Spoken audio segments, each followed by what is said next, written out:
I will share this particular article that you're seeing here out of the Chicago Sun-Times on Twitter. If you would like to contact me or send me different things on Twitter, our Twitter handle is in the pinned comment, the first comment you see at the bottom down there. Follow us on everything, Instagram, etc. But the title is Reparations. How about an end to the murder of us by us? What's good are reparations to a dead man, to a people whose sons and daughters gunned down in genocidal proportions will never breathe again. Now, this was the same tactic that was used at that HR 40 hearing. What about black on black crime? You understand what I'm saying? If you want to talk about crime, let's have that conversation. But in short, crime in the black community is linked to many things. Systematic white supremacy is linked to a failure of law enforcement, is linked to law enforcement not want to clean up the black communities because they like it that way.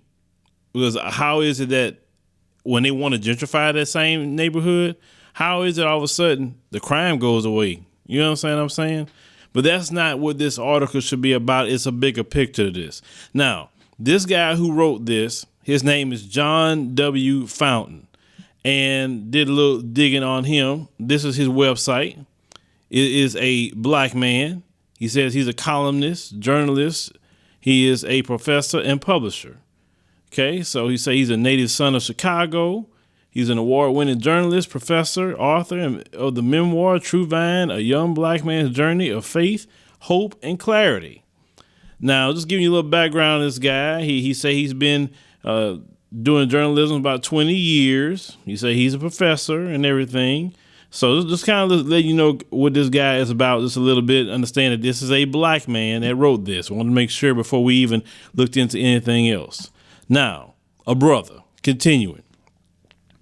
So the first thing he writes here is, well, you can see here, reparations, let's stop the slayings.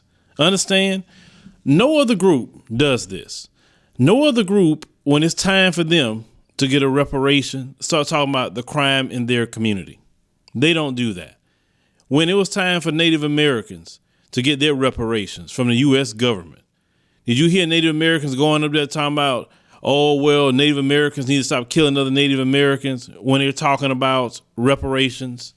Why is it that anytime black people talk about their hurt and pain and what's owed to them, you have a bunch of bootlicking Negroes show up talking about crime? Why are you telling black people about crime? It is not black people's job in society to deal with crime. That's why you have a police department. If you want to talk about crime, you go to the Chicago Police Department, okay? And we're going to continue to look at this guy's sorry piece of an opinion column, right? And the Chicago Sun-Times make sure to put this out because you guys got to understand. The corrupt media, which the Chicago Sun-Times is part of that corrupt media entity, they cannot use white columnists or journalists to be speaking this way about reparations. So what they're going to do is find every black voice they can to speak against reparations because they know that conversation isn't going anywhere no time soon. With that hearing of HR 40, even though it was a sham, it let us know that we got to push a lot harder to get exactly what we want. Because understand, these people do not want black folks to have reparations. And we have also a class of black people that benefits off of black oppression, degradation, and black people not having any equal footing. Now, he says, what's good reparations to a dead man, to a people whose sons and daughters? We read that a little earlier. He said, when these streets run with a generation's blood like the gutters gushing with summer rain. Boy, he's using all these metaphors to talk about black people. But I look through his articles. I ain't hear him talk about crime in nobody else's community at all. He says insane. Let's take up a more imminent cause, the murder of us by us, a slaying of African-American sons, largely by African-American sons, and what amounts to a mass shooting nearly every freaking weekend. Why didn't you take up a mass cause, John? Let's talk about that. Every time it's time for black people to get some justice or deal with something that is righteous for black people, here come y'all sorry, good for nothing agents of white supremacy talking about, well, what about black on black crime? Why won't y'all lead the cause against that? Why don't you lead the cause, brother? All these years you've been a journalist. You have all this access to the Chicago Sun-Times, the Washington Post, and many other publications.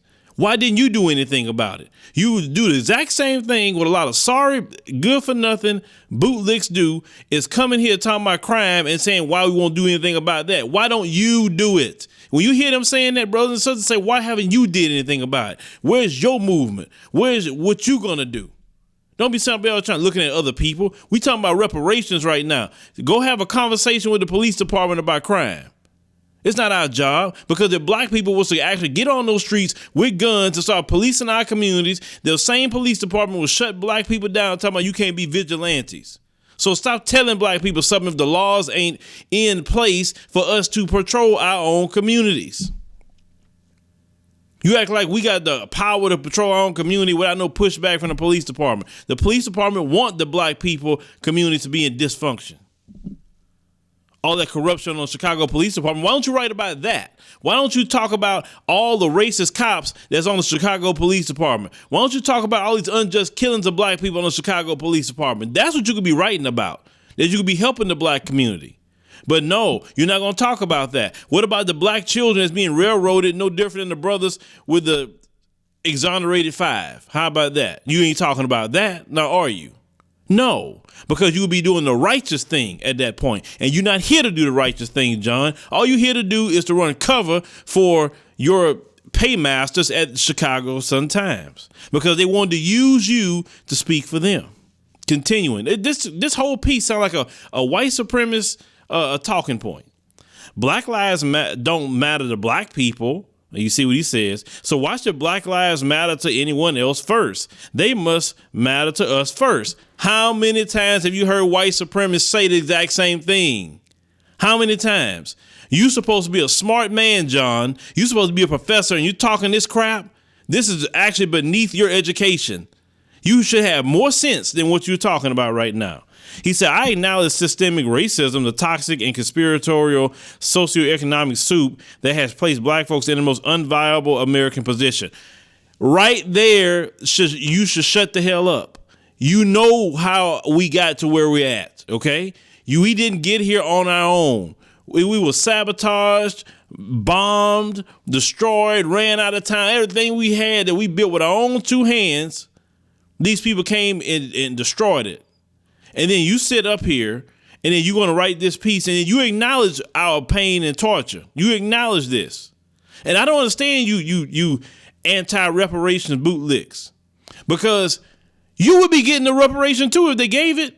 So I don't understand people like that. But see, that'd be the same one that'll have his hand out for that reparations check, though. But he want to be against it because he want to lose his little position with Massa. Because see, he fears, let me tell you something, all of these black anti-reparation people, they fear that if black people get reparations, that Massa going to be upset. And Massa going to be so upset that they're not going to want them around anymore. Okay? So they're going to lose their little position because Massa's upset. So they're going to fight for their little position all day long at the expense of black people. Okay? But he writes, but weren't we poor before? Were we not once slaves? And yet we did not self-destruct or inflict upon ourselves this homicidal scourge that sends us in droves prematurely to our graves. Tell the true story. You're supposed to be a journalist, John. What got us to that point? What happened in the black community in the early 80s that stirred a bad way down in our family, and then we had a great sickness come in? The crack cocaine epidemic. We know who put that crack cocaine in the black communities. A real journalist by the name of Gary Webb lost his life telling that story. Okay? Gary Webb was shot 3 times in the head and they say it was suicide. So you already know who killed him. But that introduced to the black community, a community that's economically strapped. The people who were selling crack cocaine at the time were allowed to sell it, were allowed to get a certain amount of money in it before they start cracking down on them, okay? They knew what was going on. A lot of brothers that couldn't get jobs, they were selling crack and making money because they didn't have any kind of jobs for black men. Every time black men try to get a job, they're trying to cut black men out. And then when they brought in mass incarceration, thanks to Joe Biden, that's running for president, if you vote for Joe Biden, you vote for mass incarceration and stark racist. Hauled all those men to jail, drug dealers, and also people who was sick. Because people have drug addiction or people that have a illness. You hauled all these people in jail, created a vacuum out of the black community with no fathers. It was a spiral that started that issue, John. So tell the story right. Don't sit up here and try to just act like we didn't get here with no help. If these folks wouldn't have put that mess in the black communities, a community that really needed some economic stimulus, we wouldn't be in this position. Prior to that time period, our families were together. We worked. We did what we had to do. We were poor, yes, but we did what we had to do. So he said, we don't possess the power to stop killing each other. Why don't you try to help black people stop killing each other? You ain't doing crap. All you're doing is writing stupidity. Now, do you see this kind of message in a major publication pointing at white folks and they crime? 80+% of crimes that happen in the white community happen to the white people. White on white crime. But yet you don't see white people saying, white people, stop killing each other. If you don't believe me, go look at that website, the Daily Mail. They show all the crimes that white folks, some heinous crimes they be doing to each other. But you don't hear them writing pieces, let's stop killing the white on white people. What about how we going to stop white on white crime? They don't say that, but when Negroes want to do this, oh, let's go do that, okay? So he says, in 89, that was the year I began as a journalist chronicling murder in Chicago. It is still a tale of two cities, one ugly, one pretty, one in which babies and pregnant women are caught in the crossfire. No mercy, no pity. Well, also, and people correct me if I'm wrong, Chicago is one of the most segregated cities in America, too. Why aren't you talking about the segregation that creates that one ugly and one pretty? And Chicago has always been known as a crime city. Remember Al Capone, the mob, etc., right? But you don't want to talk about the reputation. Chicago always has some sort of gangstering going on. You just want to talk about black people. And look at the time you're talking about, 89. Come on, man. You've been covering all this time and you ain't sparked no movement. You ain't done nothing to help black people. All you do is talk down on black people. How many young brothers you tried to help become journalists to get off of them streets? How many young black boys did you try to step in and help if you know their dad was going the wrong way? Since you care so much, brother. You say all day long we die. Who cares? You don't. Because if you cared, you wouldn't just be talking about how horrible they are. You'd be trying to come up with some kind of solution to help. There's a lot of black people every day in Chicago that's trying to help. Black people all over the country. Why are you trying to highlight black people and what they're doing? But you want to highlight and degrade black people for your paymasters. Because if they do it once again, they'll be viewed as racist. So you say the media spews numbers. You're part of the media, so stop saying that. John spewed numbers. The humanity is lost in translation. The weather forecast gets more attention. I keep asking, what's wrong with us, all of us? Has Chicago lost her soul? No, John, what's wrong with you? That's the question. You're spewing numbers. What's wrong with you? You haven't done anything about Chicago, John. It's your fault why it's that way. You've been there all that time and you haven't did anything to stop it. You haven't helped any young men. I blame you. I don't blame nobody else.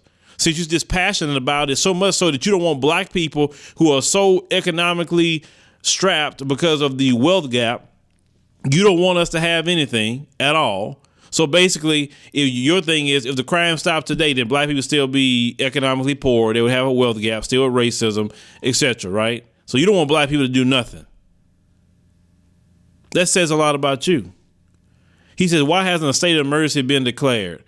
Why have we come to accept as normal the perennial procession of caskets carrying our daughters and sons? Why have you accepted it? That's the question I need to ask you. You're in the media. Why aren't you covering all these things? Why aren't you truly finding out what's causing these crimes? Why don't you find out how these cops are dumping brothers in gang territories that they not belong in? Why don't you talk about that? Why don't you talk about how some of these white supremacists are going in these neighborhoods with those masks I showed y'all and shooting black people. But you don't want to cover that, do you? No, you don't want to do that. He says, when will we end our ritual of hand wringing and burying our heads sheepishly in the sand? Old church, come out, wherever you are, take a stand. Once again, John, you failed to take a stand in Chicago. You're there. Why you keep saying we, like you're French? You. Well, the fact is, you don't care about black people. All you want to do is talk crap about them. Urban terrorism. What else should we call it when little girls can't jump rope outside? When little boys can't ride their bikes in families? In neighborhoods where gunfire is common as crickets. Can't have a backyard barbecue without fear of being shot. Once again, why aren't you at the Chicago Police Department? Why haven't you called the state and say, hey, we need state police? Because obviously the Chicago Police Department is so corrupt. They're not able to handle the city. So we need other law enforcement to come in. Why haven't you wrote the governor? Why have you made a plea to the governor, John? You're part of the Chicago Sun-Times. Why haven't you said anything? The Chicago Sun-Times got access to the governor. You haven't said anything yet? Obviously, you're admitting that the Chicago Police Department don't do their job. They're not cleaning up the communities. They're not making sure things are safe, right? But have you done that? No, you haven't done that. You're asking black people, once again, to do a job that no other community does. No other community is told to clean up crime in their community. Because once again, if we go do it, there are laws on the books that say we can't. All right, continuing. He says the numbers paint a grim portrait. Chicago black male adolescents in 2017, ages 15 to 19, become a firearm homicide victim at nearly 35 times the rate than that for other U.S. adolescents, according to a March report by the Chicago-based Stanley Main Children's Research Institute. From 1965 to 2017, of 35,346 homicides in Chicago, only 12,039 or 34.06% were solved, according to a Washington, D.C.-based Murder Accountability Project. Meaning, once again, you're admitting the Chicago Police Department isn't doing their job. That's what that means. You're saying it. So the problem with crime in Chicago is the Chicago Police Department. Why are you telling black people anything? Why are you mentioning reparations? Why? What was the purpose of that? And look at how you even address reparations. Now they say the headlines bleed murder, the wind blows cold with bloody murder, urban radio breathes murder, and we say our sons sing murder. And he's talking about all these, little rap lyrics. Look, I don't like the lyrics they're doing either. Trust me, I don't. I don't like the lyrics they're doing because it's just advertising harming black people. And we can have that conversation another time. He said, as a black man, you say he's numb. You say, and I ask, how come? When this grand city where skyscrapers declare its ability to resolve issues of great complexity, where the eternally reverse flow of the Chicago River speak to the city's determination and innovation when necessity dictates finding solutions, and where our social and political will and might have prevailed time and time again. Why? They don't care about black people. That's why. And anytime any kind of black people will go into those white neighborhoods and do anything remotely wrong, it'd be hell to pay with the Chicago Police Department. Okay. He said, why Chicago? Why America? Can we solve this? And he also says, all I know is I don't give a what you say about reparations. He said, amid all this shooting and killing, another word rises from my black soul. Okay. So let me go back to his picture here. Let's get back to here. John, look, sir. Look. And that's him. John W. Fountain. You see his website, johnwfountain.com. The thing is, I don't understand why you used to do this, to talk down on black people, but we got to make sure to check individuals like John Fountain to let him know that you're not going to just freely talk against reparations and throw this crime aspect when you should be directing it at the Chicago Police Department. It's just that simple. We can't tolerate all these bootlicks to be injecting their conversations into what we're trying to get that's owed to black people. We just can't do that at this point. And you're going to have some pushback. We're not going to allow just anyone willy-nilly just to get away with that, especially on this kind of publication. Look, if you didn't have any kind of following or you weren't on a major publication, I wouldn't even engage you. When you're writing things like this, it's a problem. It is a major problem. The thing is, and this is how I feel, if you are against reparations, keep that to yourself. We don't need to know that. You're not going to come up here saying we don't need, black people don't need. No, you don't have no right to say what black people need. Black people been suffering a long time, and that debt is old. Keep your mouth shut. Just like the white supremacists. They don't play that well, the white folks that's against white supremacy. They can be against white supremacy all they want, but they better not be stepping in or overstepping their bounds or they're going to get checked. And the thing is, the black folks, we got to start checking anybody that's on this anti-reparation. Because that same hypocrite, because I call them hypocrites, they wouldn't tell the American government, no, I don't want no reparation. You can take my check and give it to somebody else. No, they'll take that check in a heartbeat. And that's my issue with these people. But John Fountain, you did nothing but a bunch of coon training. You talking about what about black on black crime in the area of reparations?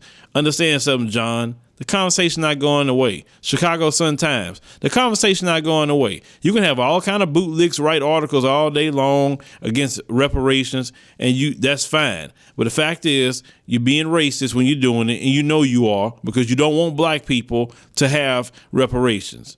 You put that man up to doing it, he was silly enough to do it, but at the end of the day, the Chicago Sun-Times greenlit this article to be going up. And it's actually just an opinion piece at that. All the things you could be covering in Chicago, but you want to use this man because he's silly enough to do it to speak against reparations. Pay what you owe. You're going to pay it. It's going to happen. One of them told me it's going to be a cold day in hell before he paid reparations. I told him a blizzard is coming. The strongest blizzard that ever existed is coming. And you will be paying. Because it's not really you so much that we're talking about. It's the U.S. government that owe reparations. And that's it. So when it comes to Mr. John here, I know you had some education, but you fall for the same old tricks. And this is why, these white supremacists say that we have a low IQ.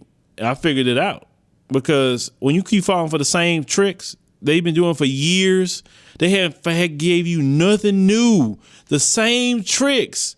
I mean, anybody would say that, man, you're not too intelligent. How is a guy that's a professor falling for the same tricks?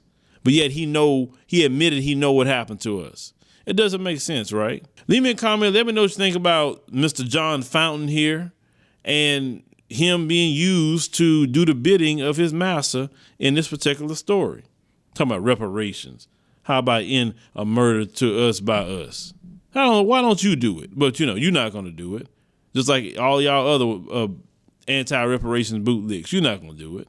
You just want something to talk about because you fear your little position. You fear the Chicago Sun-Times may get rid of you if black people get reparations. That's what you're probably fearing. All y'all fearing that. Well, if you gain your position by this system, don't get too comfortable in it because they can kick you out at any given time.